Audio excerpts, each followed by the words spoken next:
Hello and welcome to Life in Pig Row, and today we're doing something slightly different. We're going to use a nursery bed to bring on rose cuttings, and I'm using Rosa rugosa because it does really well in our garden and I really love it. So there's a cutting from one of my roses lower in the garden. I don't need the tip because I don't want it to carry on growing like that, so I'm going to take it off and I'm going to do it as a slanted cut like so. There you go, and off it comes like that. That's roughly, well, it's about 12 inches of cutting there, and I don't need all of it. So what I'm going to do now is that I'm going to remove all the lower leaves, and it looks brutal, I know, and I'm going up further and further still and further. Yeah, there you are. That's my cutting, and I'm going to take off the bottom because I've cut it recently. I've got some in a bucket down here in some water. But I'm just going to take that off because I want it off like so. So it's a fresh cut. I would like to say it's just below a node, but it's really hard to know on a Rosa rugosa where the node is. And frankly, it's tough as old boots. So I've added plenty of compost here, and all I'm going to do is I'm going to put the spade in, like so, put it right down, wiggle it backwards and forwards, making a slit. You can just see it there. Can you see the slit there? Just behind, and I'm just going to pop it in. Slide it down behind. Make sure it goes in as far as possible. I might have to go a bit deeper.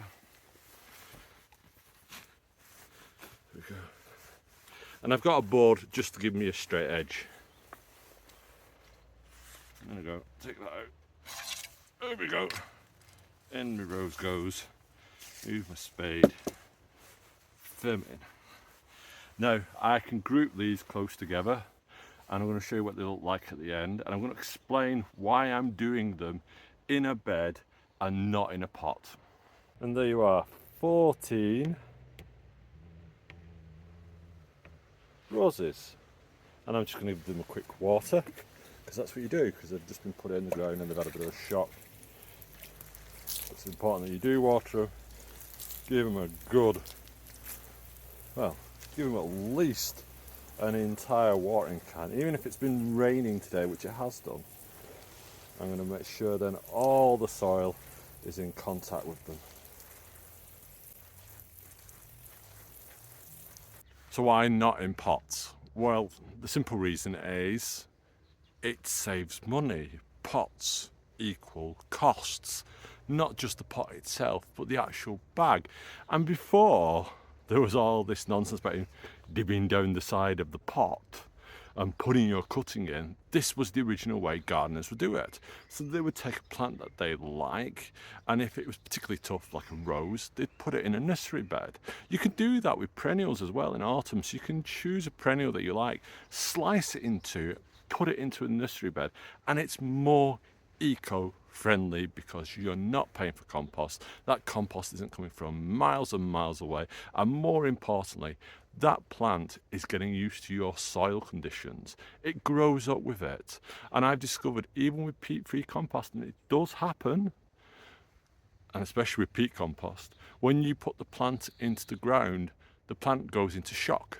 It's not used to your soil, and it just goes kills over, or you have to nurse it and nurse it and nurse it until it gets better, and we call that transplant shock.